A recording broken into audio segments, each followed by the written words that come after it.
Subscribe करंतु एबे आम चैनल को प्रेस करंतु बेल आइकन को जहा द्वारा लेटेस्ट वीडियो रो नोटिफिकेशन आपण माननकु सर्वप्रथमे मिल जिवो। नमस्कार बंधुगण आपण माननकु आम यूट्यूब चैनल को स्वागत। बंधुगण आज रो वीडियो रे आमे जानिबा 17 तारिख रो दिनटी आपणकर किपरि साब्यस्त हेबो ता सहित जदि कहिबा आज रो दिनटी को आपण माने किपरि साब्यस्त करिवे आजिर दिन आपणकर किपरि कटिबो ଏହା ସହିତ ଯଦି ବିଶେଷ ଭାବରେ ଆମେ କହିବା କେଉଁ ସବୁ ଜିନିଷରେ ଆପଣଙ୍କୁ ଫାଇଦା ମିଳିବ କେଉଁ ସବୁ ଜିନିଷରେ ଆପଣଙ୍କୁ ସାବଧାନତା ଅବଲମ୍ବନ କରିବା ପାଇଁ ପଡ଼ିବ ଆପଣଙ୍କର ଲଭ୍ ଲାଇଫ୍ କିପରି ରହିବ ବିଜନେସ୍ କିପରି ରହିବ ବ୍ୟାପାର କିପରି ରହିବ କ୍ୟାରିୟର କିପରି ରହିବ ସ୍ୱାସ୍ଥ୍ୟ କିପରି ରହିବ ସବୁକିଛି ପୁରା ଡିଟେଲ୍ସରେ ଆମେ ଜାଣିବା। ଏହା ପୂର୍ବରୁ ଚ୍ୟାନେଲରେ ନୂଆ ଆସିଲେ ଚ୍ୟାନେଲକୁ ସବସ୍କ୍ରାଇବ୍ କରନ୍ତୁ, ସାଙ୍ଗରେ ନୋଟିଫିକେସନ୍ ବେଲ୍କୁ ମଧ୍ୟ ଅନ୍ କରନ୍ତୁ ଓ ଭିଡ଼ିଓ ଶେଷରେ ଗୋଟେ ଉପାୟ ବିଷୟରେ ମଧ୍ୟ କହିବୁ ଯାହାଦ୍ୱାରା ଆପଣ ଆଜିର ଦିନକୁ ଆହୁରି ଅଧିକ ଶୁଭ ଓ ମଙ୍ଗଳଦାୟକ ସାବ୍ୟସ୍ତ କରିପାରିବେ।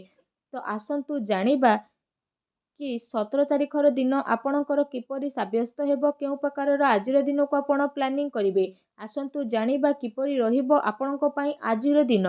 जदि सबुठारु प्रथमे आमे आपण मानकु कहिबु कि कोन आपणको पई आजि पॉजिटिव रहिबा पई जाउछि जदि विशेष भाबरे आमे आपण मानकु कहिबु तो फ्रेंड्स आजि विद्यार्थी मानकु इंटरव्यू आ कैरियर संबंधित परीक्षा रे सफलता मिलिबार पूरा संभावना बनुछि। सेथिपई निजर पाठ पढ़ा प्रति एकाग्रचित्त आपण रुहंतु।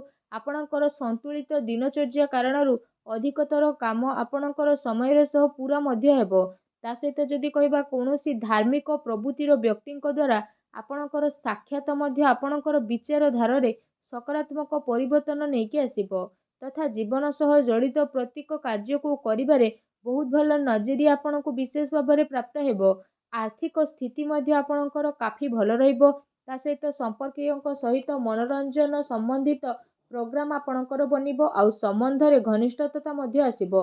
पूर्व किछि टाइम रु जेउ कार्य प्रति विशेष भाबरे आपण परिश्रम करूथुले तो से सबुर शुभ परिणाम आशा ठारू अधिक आपणको प्राप्त हेबो। धार्मिक कार्य प्रति आपणकर विशेष भाबरे रुचि बढ़िबो।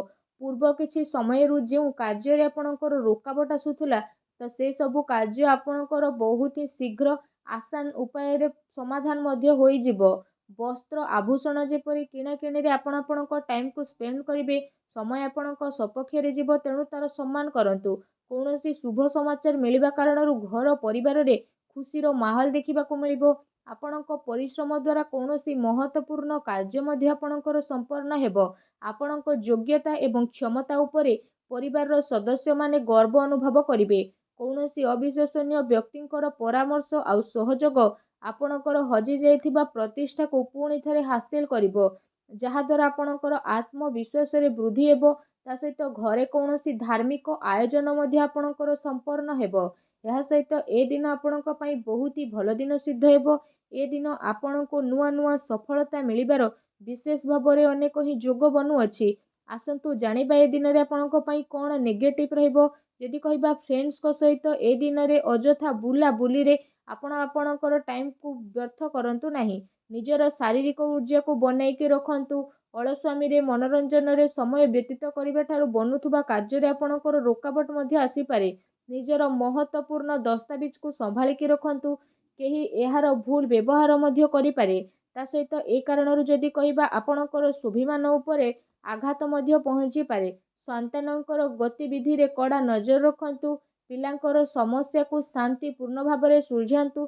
ତାଙ୍କୁ ରାଗିବା ବା ତାଙ୍କ ଉପରେ କ୍ରୋଧ କରିବା ଦ୍ୱାରା ତାଙ୍କ ଭିତରେ ଅହଙ୍କାର ଭାବ ଉତ୍ପନ୍ନ ମଧ୍ୟ ହୋଇପାରେ।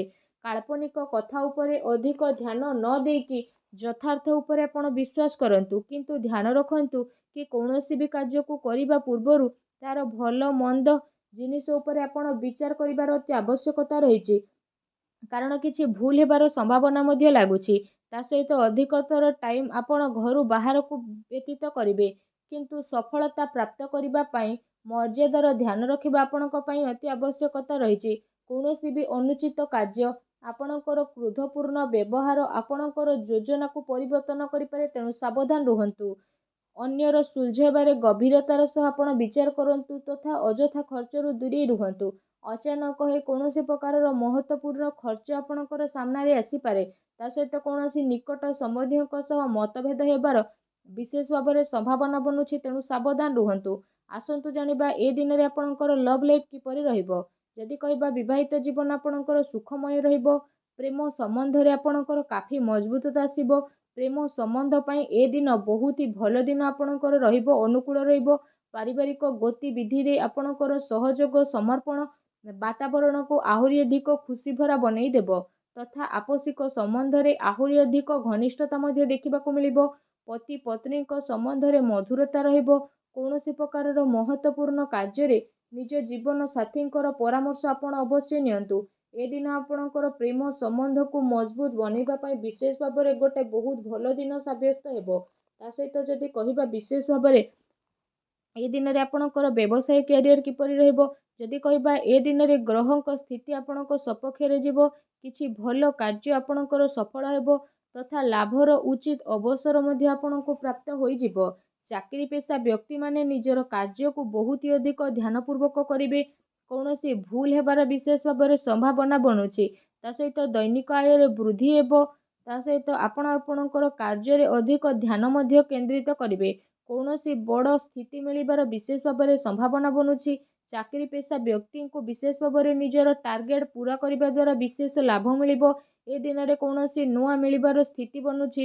କୌଣସି ବି ଡିଲ୍ ଫାଇନାଲ କରିବା ଟାଇମରେ ସମଝଦାରୀ ଏବଂ ଭାବି ଚିନ୍ତିକି ଆପଣ କାମ କରନ୍ତୁ। ଲାଭର ମାର୍ଗ ପ୍ରସ୍ତୁତ ହେବାର ବିଶେଷ ଭାବରେ ଆପଣଙ୍କ ପାଇଁ ଯୋଗ ବନୁଛି ତଥା ସମୟରେ ଆପଣ ଭରପୁର ସଦୁପଯୋଗ କରନ୍ତୁ। ବ୍ୟବସାୟିକ ଗତିବିଧି ଆପଣଙ୍କର ସୁଚାରୁ ରୂପରେ ଚାଲିବ, କିନ୍ତୁ ଚାକିରି ପେଶା ବ୍ୟକ୍ତି ବିଶେଷଙ୍କୁ ନିଜର କାର୍ଯ୍ୟ ପ୍ରତି ବିଶେଷ ଭାବରେ ସାବଧାନ ରହିବାର ଆବଶ୍ୟକତା ରହିଛି। ଅନ୍ୟଥା ଉଚ୍ଚ ଅଧିକାରୀ ବର୍ଗଙ୍କର ନରାଜପଣର ଶିକାର ଆପଣଙ୍କୁ ହେବା ପାଇଁ ପଡ଼ିପାରେ। ବ୍ୟବସାୟିକ ବିଚାର ସମ୍ବନ୍ଧିତ ରୂପରେଖା ଉପରେ କୌଣସି ପ୍ରକାରର କାର୍ଯ୍ୟକୁ ଆପଣ ସ୍ଥଗିତ କରନ୍ତୁ। ଆର୍ଥିକ ସାଧନରେ ଏ ଦିନରେ ଆପଣଙ୍କର ବୃଦ୍ଧି ହେବ। କୌଣସି ପ୍ରକାରର ଅନୁଚିତ କାର୍ଯ୍ୟକୁ କରିବାଠାରୁ ଆପଣଙ୍କୁ ଦୂରେଇ ରହିବାର ରହିଛି। ତା ସହିତ ପ୍ରପର୍ଟି ସମ୍ବନ୍ଧିତ କାର୍ଯ୍ୟରେ ପେପର ୱାର୍କରେ ଆପଣ ଅଧିକ ଧ୍ୟାନ ଦିଅନ୍ତୁ। ଟିକେ ସାବଧାନତା ଆପଣଙ୍କୁ କୌଣସି ବଡ଼ ମୁସିବତରେ ମଧ୍ୟ ପକାଇ ପାରେ। ଚାକିରି ପେଶା ବ୍ୟକ୍ତିବିଶେଷଙ୍କୁ ଯଦି କହିବା ଉଚ୍ଚ ଅଧିକାରୀ ବର୍ଗ ପ୍ରସନ୍ନ ମଧ୍ୟ ରହିବେ। ପ୍ରମୋସନ ମିଳିବାର ମଧ୍ୟ ବିଶେଷ ଭାବରେ ଯୋଗ ଆପଣଙ୍କ ପାଇଁ ବନୁଛି। ଆସନ୍ତୁ ଜାଣିବା ଏ ଦିନରେ ଆପଣଙ୍କର ସ୍ୱାସ୍ଥ୍ୟ କିପରି ରହିବ। ଯଦି କହିବା ଆପଣ ଏ ଦିନରେ ବାହନ ଆଦି କିଣାକିଣି ଟାଇମରେ ଆଘାତ ଲାଗିବାର ବିଶେଷ ଭାବରେ ସମ୍ଭାବନା ବନୁଛି। ସେଥିପାଇଁ ଆପଣ ଅତ୍ୟଧିକ ସାବଧାନ ରୁହନ୍ତୁ। ଏମିତିରେ ଆପଣଙ୍କ ସ୍ୱାସ୍ଥ୍ୟ ବହୁତ ହି ଭଲ ରହିବ। ତା ସହିତ ନିଜ ସ୍ୱାସ୍ଥ୍ୟକୁ ଭଲ ରଖିବା ପାଇଁ ଆପଣ ପ୍ରତ୍ୟେକ ଦିନ ଯୋଗ କରନ୍ତୁ, ବ୍ୟାୟାମ କରନ୍ତୁ ଏବଂ ସୁସ୍ଥ ରୁହନ୍ତୁ। ଆସନ୍ତୁ ଜାଣିବା ଆପଣଙ୍କ ପାଇଁ କ'ଣ ବିଶେଷ ଉପାୟ ରହିଛି। ଯଦି କହିବା ଆପଣ ସ୍ନାନ ଆଦି ବିଶେଷ ଭାବରେ କରିସାରିବା ପରେ ଭଗବାନ ଶିବଙ୍କର ମନ୍ତ୍ର ଜପ କରନ୍ତୁ। ତା ସହିତ ବିଶେଷ ଭାବରେ ଘରେ ପୂଜା ପାଠ ଆଜି କରନ୍ତୁ। ଛୋଟ ପିଲାଙ୍କୁ କିଛି ନା କିଛି ଖାଇବାକୁ ଦିଅନ୍ତୁ, ଯାହାଦ୍ୱାରା ସବୁ ନକାରାତ୍ମକ ଶକ୍ତିର ବିନାଶ ହେବ, ଶୁଭ ଫଳ ପ୍ରାପ୍ତ ହେବ। ଭିଡ଼ିଓ କେମିତି ଲାଗିଲା କମେଣ୍ଟ କରିକି ଜଣାନ୍ତୁ। ଚ୍ୟାନେଲରେ ନୂଆ କରି ଆସିଥିଲେ ଚ୍ୟାନେଲକୁ ସବସ୍କ୍ରାଇବ କରନ୍ତୁ। ଧନ୍ୟବାଦ।